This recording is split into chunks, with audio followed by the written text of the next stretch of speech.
અમદાવાદ મહાનગરપાલિકા દ્વારા Kharicut canal development project અંતર્ગત ફેઝ 1ની કામગીરી ચાલી રહી છે, ત્યારે હવે ફેઝ 2ની કામગીરી શરૂ કરવા માટે તેનો ડીપીઆર રાજ્ય સરકારને મોકલી આપવામાં આવ્યો છે।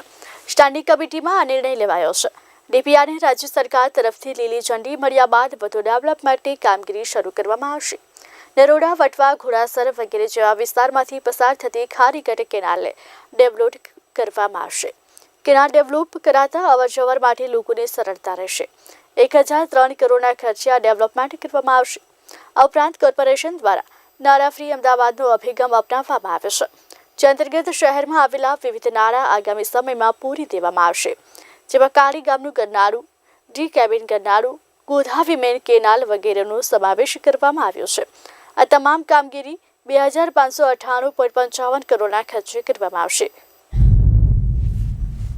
દક્ષિણ ઝોનની અંદર ખારીકટ કેનાલનો ફેઝ 2 ભાગ આવે છે, જેની અંદર ઘોડાસર, વટવા, લાંભા આ બધા જે વોર્ડો છે તેમાંથી ખારીકટ કેનાલ જે પસાર થાય છે એને પણ આપણે વાત કરીએ કે એનો જે ડીપીઆર છે એ રાજ્ય સરકારની અંદર સબમિટ કરી દેવામાં આવ્યો છે।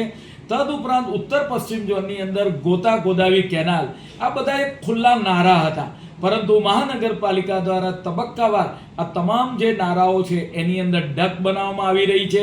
2 ડકની અંદર વરસાદી પાણી જાય, બીજામાં ડકની અંદરથી આપણે ડ્રેનેજનું પાણી જાય, બંને પાણી ભેગા ન થાય અને એની ઉપર રોડ બને અને એ રોડ પરથી વાહનો પસાર થાય અને મહાનગરમાં કોઈ પણ પ્રકારની આપણે વાત કરીએ કે આ ખુલ્લા નારા જોવા ન મળે, ગંદકી પણ દૂર થાય, ત્યાં મચ્છર બ્રીડિંગ થતા થાય મચ્છર બ્રીડિંગ પણ ના થાય, લોકોનું આરોગ્ય જીવન સારી રીતે પસાર થાય એ માટે મહાનગરપાલિકા દ્વારા નારા મુક્ત અમદાવાદનો જે સંકલ્પ કરવામાં આવ્યો છે એમાં મહાનગરપાલિકા આગળ વધી રહી છે અને આગામી 1-1.5 વર્ષની અંદર લગભગ આ તમામ જે કામો છે એ પૂરા થશે।